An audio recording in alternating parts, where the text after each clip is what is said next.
Two things just changed in this case. And if you've been following Nolan Wells, both of them are bigger than you might think. The FBI is now involved. Not just contacted, actively involved. And the girl at the center of everything, the one whose account either confirms or destroys the story his friends told, has finally spoken. On the record, and what she said doesn't match what his friends said at all. Her name is Katie, and for weeks nobody even knew if she was real. Nolan Xavier Wells disappeared on July 4th during a boat trip to Horn Island, Mississippi. He was 18 years old, a football player, a kid with a Division I tryout scheduled for the Monday after that weekend. He had everything ahead of him. Then he disappeared. The official story from his friends was simple. Nolan decided to stay behind on the island to hang out with a girl, but his parents didn't believe it. His attorney Ben Crump didn't believe it, and after weeks of questions, the girl herself finally answered. Hit the subscribe button right now and turn on notifications, because this case just shifted, and we're going to walk you through exactly what changed and why it matters. Subscribe now. Here's what just happened.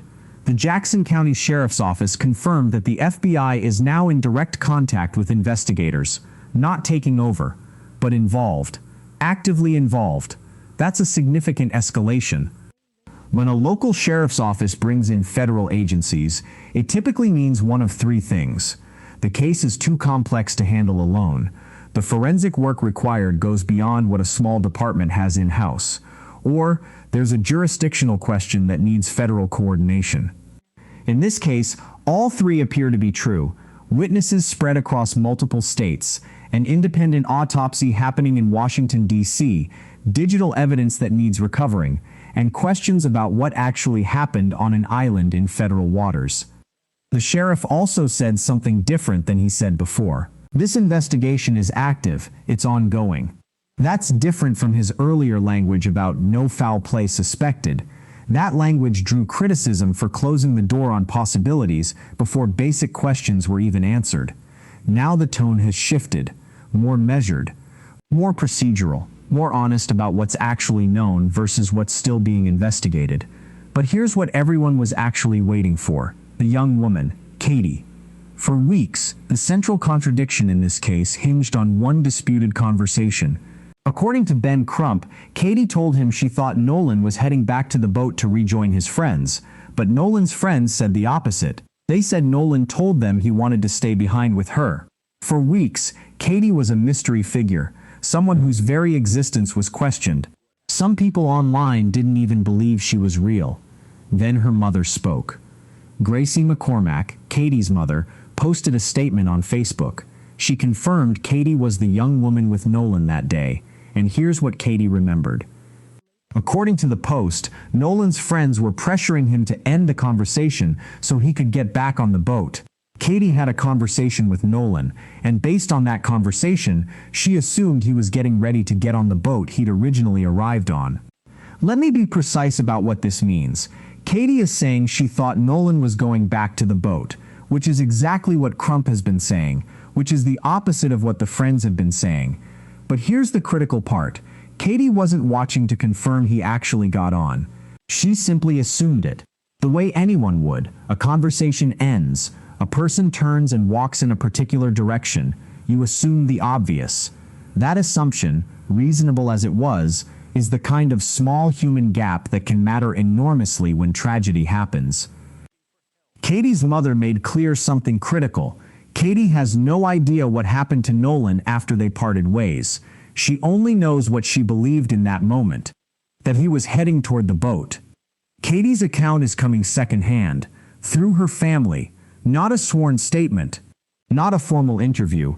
But here's what matters. Katie's family came forward unprompted, not because of lawsuits or pressure, and nothing in their statement supports the friend's version that Nolan chose to stay behind. At the same time, there's another possibility worth acknowledging. Nolan may have genuinely intended to head back to the boat when he last spoke with Katie, and something may have changed his mind or interrupted him in the short window between that conversation and whenever the friends say they last saw him.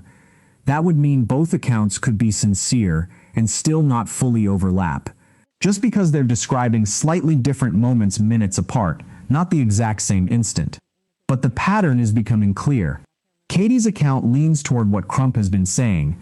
The friend's account is looking increasingly questionable. There's something worth addressing directly: misinformation. Multiple outlets, NBC among them, have documented how much false information is filling the silence while official results take time. Any claim online about autopsy results being released, especially with dramatic findings, should be treated with extreme skepticism. The responsible approach is simple: wait for verification from credible sources. Don't circulate claims simply because they're circulating widely or because they feel satisfying. A close friend named Trace Aston Shepard, who already corrected the record about the viral video at real personal risk, said something worth hearing. He said, "Everybody needs to let the investigation continue. Let the facts be shown. If those facts show somebody harmed Nolan, he hopes justice is brought. If it turns out to have been a tragic accident where somebody simply failed to speak up afterward, he said he still hopes justice is brought in that case too." He said the facts are the only thing that's actually going to settle any of this, and he's waiting patiently to see them before forming any further opinion.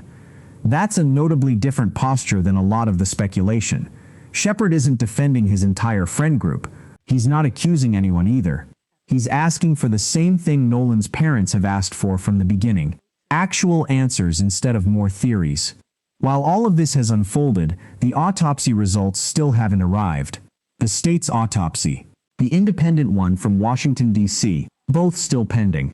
Toxicology testing alone can take weeks. That's normal. That's not suspicious. That's just how forensic investigation actually works. But there are still unanswered threads. The phone with no saved Snapchat content. The video whose voice identity is disputed. The photo showing blue shorts contradicting reports of black shorts. The 13-hour delay before a Coast Guard search request. Judge Ashley Cole's public statement left out mention of the phone, the video, the deleted messages. The friends all retained lawyers. None had had direct conversation with the family's legal team. Each new development adds another layer rather than simplifying the picture. But there's one detail worth holding on to in the middle of all of this. A detail that doesn't fit into any theory or timeline dispute. Christine Wells, Nolan's mother, shared something in a recent interview. The last time she actually saw Nolan in person was July 3rd, the night before the trip. She'd made the family salmon for dinner. He was heading out to spend the night with friends ahead of the holiday weekend. She recalled him saying simply, "Hey Mom, I'm about to go. I love you." A hug, a kiss, and he left. That's the kind of detail that doesn't fit into any timeline. It's just a mother's memory of an entirely ordinary goodbye, the kind every parent has said 1,000 times. That turned out, without anyone knowing it in the moment, to be the last one. That's what grief actually looks like underneath a public case like this one. Not just the demand for facts and accountability, real and legitimate as that demand is, but also the quiet, private task of holding on to the last ordinary moments before everything else about that day became extraordinary in the worst possible way. So here's where we actually stand. The FBI is in contact with local investigators. Formal witness interviews are underway, following the standard practice of speaking to each person separately. Katie, the young woman at the center of the original contradiction, has been publicly identified and accounted for. Her account does not support the friend's version of what happened. Both autopsies remain pending, and in the middle of all of it, a close friend has publicly chosen to wait for the actual facts rather than add to the speculation. We're going to keep following this case, the FBI's involvement, the witness interviews, both sets of autopsy results, the facts as they're actually confirmed. We'll bring you those facts verified and not a moment before. That's all we have for you right now. Thank you so much for joining us. And as always, please subscribe so you don't miss the next update on this case. See you next time.